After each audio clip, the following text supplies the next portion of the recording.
Good morning. Hope आप लोग सब लोग अच्छे से हैं। और आज हम बात करेंगे रिस्क असेसमेंट के बारे में।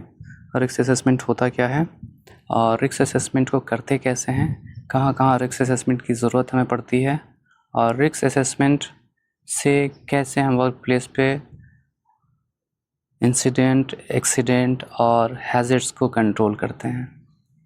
तो पहला बात आता है कि रिस्क असेसमेंट के डेफिनेशन को समझते हैं। एक रिस्क असेसमेंट डेफिनेशन होता क्या है। रिस्क असेसमेंट एक फॉर्मल प्रोसेस होता है जो क्या करता है कि आइडेंटिफाई करता है हैज़र्ड्स को, है ना, रिस्क को एनालाइज करता है और रिस्क एंड हैज़र्ड को इवेलुएट भी करता है। ओके, यानी कि रिस्क और हैज़र्ड का एनालिसिस करता है, उसके बाद ये कंट्रोल मेजर्स रिकमेंड करता है। हम बात करेंगे इसमें कि रिस्क असेसमेंट में आइडेंटिफाई कैसे करेंगे, कौन से लोग होंगे जो रिस्क असेसमेंट में इंक्लूड होते हैं, जो एट रिस्क रहते हैं, और इवेलुएट कैसे करेंगे और उसके सिग्निफिकेंट फाइंडिंग्स क्या क्या रिकॉर्ड हम करते हैं, और कब रिस्क असेसमेंट हमें ज़रूरत होती है रिव्यू करने की। ठीक है, अगर आप चैनल पे नए आए हैं तो सब्सक्राइब कर लें ताकि ज़्यादा से ज़्यादा आप हेल्थ एंड सेफ्टी टॉपिक्स को कवर कर सकें और कुछ सीख सकें। ठीक है, तो स्टार्ट करते हैं हम रिस्क असेसमेंट से। जो जनरल रिस्क असेसमेंट है वो पहला स्टार्ट होता है, स्टेप जो होता है उसका, आइडेंटिफाई द हैज़र्ड्स। ओके, हम आइडेंटिफाई करते हैं हैज़र्ड को कि ये फिज़िकल हैज़र्ड है, केमिकल है, एर्गोनॉमिकल है, बायोलॉजिकल है, मैकेनिकल है या फिर इलेक्ट्रिकल है। हैज़र्ड कैटेगरी को आप पढ़ लेना। नेक्स्ट आता है identify the people. Okay, next उसके बाद आता है evaluate the risk, record the significant findings and review. अब बात आती है कि रिस्क असेसमेंट जब करने जाते हैं तो हम हैज़र्ड को आइडेंटिफाई कैसे करेंगे। ठीक है, तो हैज़र्ड को आइडेंटिफाई करने का तरीका ये है कि हम वर्क प्लेस का इंस्पेक्शन करें, साइट विज़िट करें, ऑब्जर्वेशन दें। ठीक है, इंस्पेक्शन, टास्क एनालिसिस करें, रिस्क एनालिसिस करें, जीएसए करें। ठीक है, ये सारे स्टेप्स हैं जो हम वर्क प्लेस के हैज़र्ड को आइडेंटिफाई कर सकते हैं। सोर्स ऑफ इंफॉर्मेशन का हम इस्तेमाल कर सकते हैं। आप लोगों ने आईजीसी के IG1 में पढ़ा होगा, internal source and external source. ठीक है, जब सोर्स ऑफ इंफॉर्मेशन की बात आती है तो हम रिस्क असेसमेंट को आइडेंटिफाई करने के लिए, रिस्क को आइडेंटिफाई करने के लिए, हैज़र्ड को आइडेंटिफाई करने के लिए कुछ सोर्स का इस्तेमाल करते हैं, इंटरनल एंड एक्सटर्नल। जैसे कि एक्सीडेंट रिकॉर्ड हो गया, medical record, risk assessment, previous risk assessment को हम ले सकते हैं, मेंटेनेंस रिकॉर्ड हो गया या फिर रिपोर्ट्स हो गए, सेफ्टी इंस्पेक्शन रिपोर्ट्स ले सकते हैं हम पुराने वाले, audit reports, safety committee meeting के जो भी मिनट्स हैं, मिनट्स ऑफ मीटिंग का भी इस्तेमाल हम कर सकते हैं। एक्सटर्नल सोर्स ऑफ इंफॉर्मेशन में national legislation, material safety data sheet, code of practice का हम इस्तेमाल कर सकते हैं, लोकल और नेशनल का। ओके, ऑपरेटिंग इंस्ट्रक्शन, जैसे कि किसी भी ग्राइंडर, इलेक्ट्रिकल इक्विपमेंट आप ख़रीदते हैं उसके मैनुअल इंस्ट्रक्शन को आप पढ़ के हैज़र्ड को एनालाइज कर सकते हैं। Trade association, safety publication, work place exposure limit.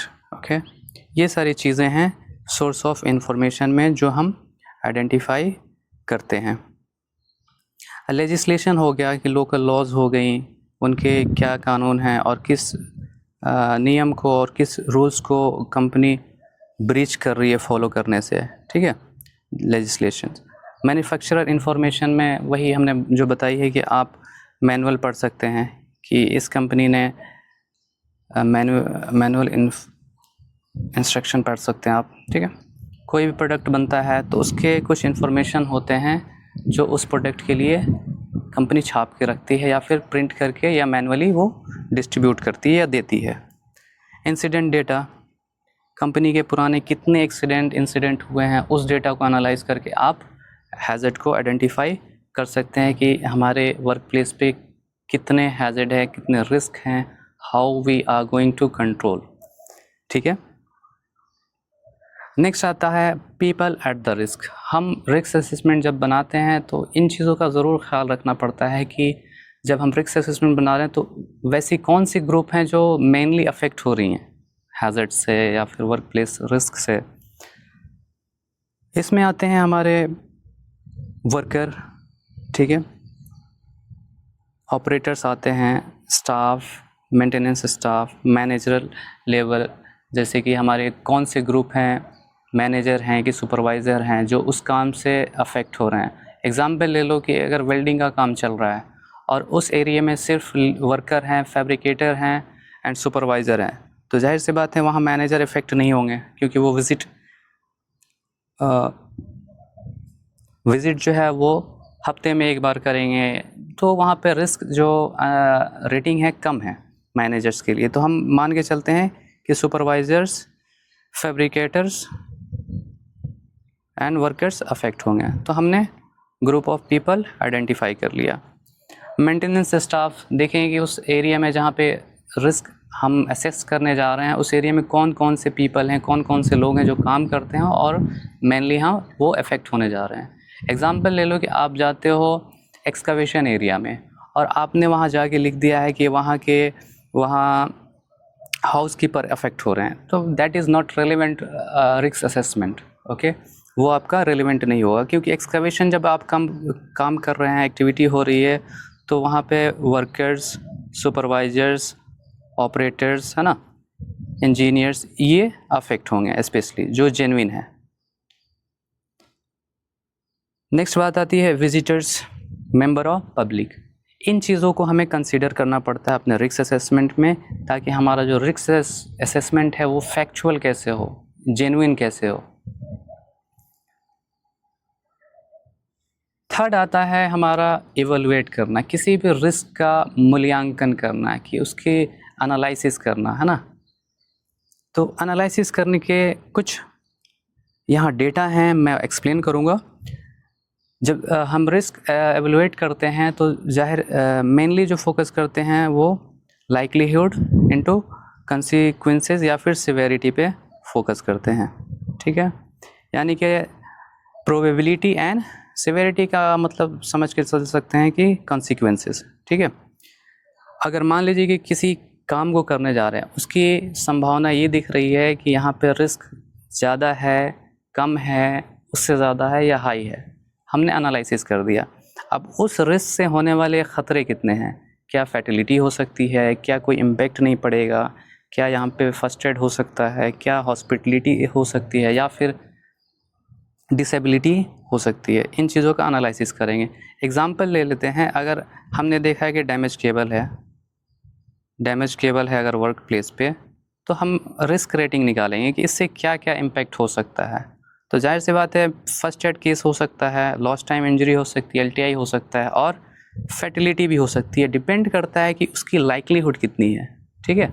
Likelihood in the sense 1, 2, 3, 4 and 5, इस कैटेगरी को यहाँ पे हम देखेंगे।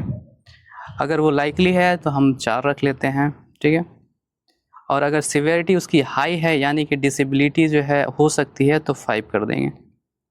ये हमारे रिस्क रेटिंग निकल गई। रिस्क रेटिंग आप पिक्चर 2 में देख सकते हैं, ये है।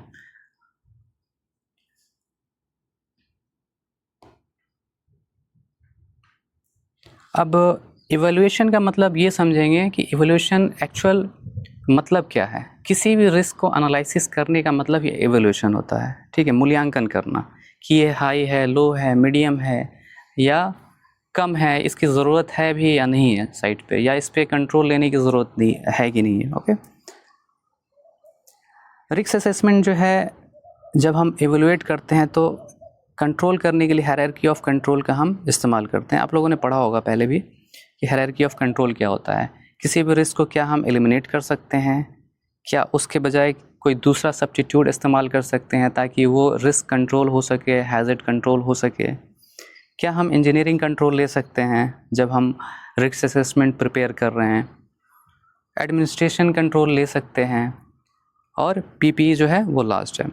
हम इन चीज़ों का ख्याल रखते हैं जब हम रिस्क असेसमेंट बनाते हैं। ख़ास करके पहले हम एलिमिनेशन से शुरू करते हैं, सब्स्टिट्यूट रखते हैं, इंजीनियरिंग कंट्रोल लेते हैं, then administrative, then last PPE का हम कंट्रोल लेते हैं। ये हमारा एवेल्यूएशन करने का एक सिंपल मैट्रिक्स हो गया, आप पिक्चर के थ्रू समझ सकते हैं, ठीक है।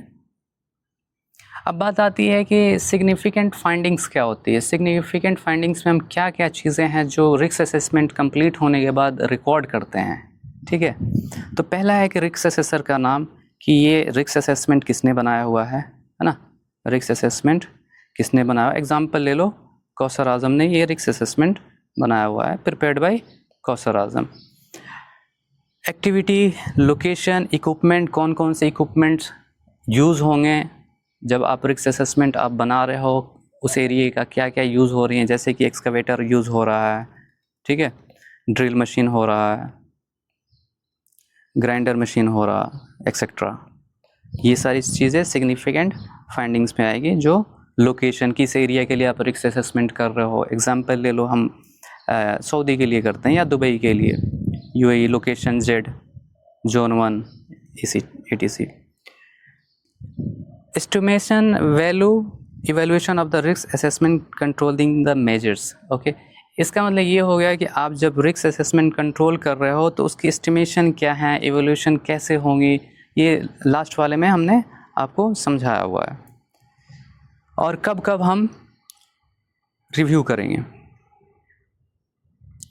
कब कब हम कोई भी रिस्क असेसमेंट जब हम बनाते हैं तो इन चीज़ों का ख्याल रखना ज़रूरी होता है कि हमने बना दिया है, हमने रिस्क असेसमेंट बनाया, ठीक है, हमने स्टेप फॉलो किया, हैज़र्ड आइडेंटिफाई की, हमने उस ग्रुप को कंसीडर किया जो इससे अफेक्ट होने वाले हैं, हमने इवेलुएट किया कि ये रिस्क जो है हाई है, लो है, मीडियम है, या इस हैज़र्ड से जो है किस तरीके की हमारी आउटकम्स आ सकती हैं, क्या क्या कंसिक्वेंसेस हो सकते हैं। इसका दो तरीके से होता है, quantitative and qualitative. Okay, risk assessment steps जो हैं दो तरीके से काउंट किए जाते हैं, हर ऑर्गेनाइजेशन का अलग अलग स्ट्रक्चर होता है। फाइनल पॉइंट जो है हमने डिस्कस किया कि कब कब रिस्क असेसमेंट रिव्यू करना चाहिए। ओके, मेनली जो है इन अ ईयर कर सकते हैं, 1 ईयर, आफ्टर 1 ईयर हम स्पेशली रखते हैं ताकि स्टैंडर्ड को मीट किया जा सके, लीगल कंप्लायंस को फुलफ़िल किया जा सकते। लेकिन इसके अल्टरनेट भी कुछ रीज़न होती हैं कि हमें रिस्क असेसमेंट कब कब रिव्यू करनी चाहिए। पहला है कि प्रोसेस में अगर कोई काम हो रहा है उसमें चेंजेस आ गई, ठीक है, तो हमें रिस्क असेसमेंट रिव्यू करनी है। सब्सटेंसेस, ओके, कोई मटेरियल या कोई सामान हम एडिशनल इस्तेमाल कर रहे हैं, वहाँ पर रिस्क असेसमेंट में इंक्लूड करने की ज़रूरत होती है। वर्क प्लेस इन्वायरमेंट या फिर इक्विपमेंट, कौन से एग्जांपल ले लो, अभी एक्सकवेटर का काम चल रहा है, कल यहाँ पे डंपर आ जाती है ना, तो जिसके वजह से रिस्क असेसमेंट अफेक्ट होता है। तो इन सर्कमस्टांसेस में हमें रिस्क असेसमेंट को रिव्यू करना होता है और जो रेलिवेंट चेंजेस है उसमें करनी पड़ती है। वर्क इन्वायरमेंट, आज एग्जांपल ले लो कि आज समर सीज़न चल रहा है, आप विंटर सीज़न में काम कर रहे हो, तो वो आपको अफेक्ट करता है, ठीक है, वर्कर्स को अफेक्ट करेगा, कंपनी को अफेक्ट करेगा, सर्कमस्टांसेस चेंज हो जाते हैं। या फिर रेनी सीज़न हो गया, थंडर स्टॉर्म्स हो गए, तो वैसे सिचुएशन में भी आपको रिस्क असेसमेंट रिव्यू करने हैं। पर्सनल चेंजेस, एग्जांपल कि आपके कंपनी में कोई ऑर्गेनाइजेशनल चेंजेस होते हैं, एमडी हट गया, मैनेजर का ट्रांसफ़र हो गया, इंजीनियर का ट्रांसफ़र हो गया, की पर्सनल का ट्रांसफ़र हो गया, या उसने रिज़ाइन कर दिया, ऐसे सिचुएशन में भी आपको रिस्क असेसमेंट को रिव्यू करना है। लीगल स्टैंडर्ड, अगर एग्जांपल आप ले लो कि आप कंपनी में किसी काम कर रहे हो, वहाँ का कानून चेंज हो गया 5 साल बाद, 3 साल बाद, या कोई नया कानून आ गया जिसके वजह से आपको लोकेशन चेंज करने हैं, वर्क क्राइटेरिया चेंज करनी है, डिसिप्लिन चेंज कर रहे हैं, तो उस हिसाब से भी आपको रिस्क असेसमेंट को रिव्यू करना है। और कुछ स्पेशल कंडीशंस आती हैं जब रिस्क असेसमेंट को रिव्यू करना पड़ता है। एग्जांपल कि एक्सीडेंट हुआ, नियर मिस हुई, या फिर हेल्थ इश्यूज़ आ रहे हैं वो ज़्यादा, ठीक है। और सबसे अच्छी बेस्ट प्रैक्टिस है रिस्क असेसमेंट को रिव्यू करने का कि आप ईयरली या फिर 6 मंथ में एक बार करो, ठीक है, या फिर ईयर में एक बार करो। ये लीगल रिक्वायरमेंट को कंप्लीट करती है। उम्मीद है आपको ये मेरा रिस्क असेसमेंट का टॉपिक अच्छे से समझ आया होगा। अगर आप किसी भी चीज़ के लिए कंफ्यूज हैं या फिर कोई इसमें मिस हो गया हो पार्ट, तो आप मुझे कमेंट कर सकते हैं, ठीक है। मिलते हैं नेक्स्ट सेशन में। अभी के लिए थैंक यू।